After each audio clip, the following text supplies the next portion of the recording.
Software institutes వాళ్ళు నడిపించేటప్పుడు ఖచ్చితంగా morning 7 నుంచి నైట్ 9 వరకు ఎవ్రీ 2 అవర్స్కి వాళ్ళు ఒక బ్యాచ్ పెట్టుకుంటారు.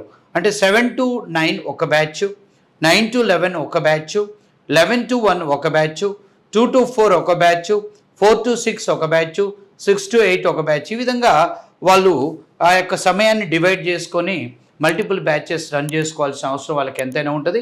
వాళ్ళ బిజినెస్ సర్వైవల్కి అది చాలా ఇంపార్టెంట్. కానీ ఒక స్టూడెంట్ యాంగిల్లో ఆలోచించినప్పుడు మీరు 2 గంటలు క్లాస్ విని మీరు ఇన్స్టిట్యూట్ నుంచి బయటకు వచ్చేసి రిమైనింగ్ టైంని మీరు హాస్టల్లో ఆ యొక్క కోర్సు ప్రిపేర్ అవుతాము అని అనుకుంటారు జనరల్గా.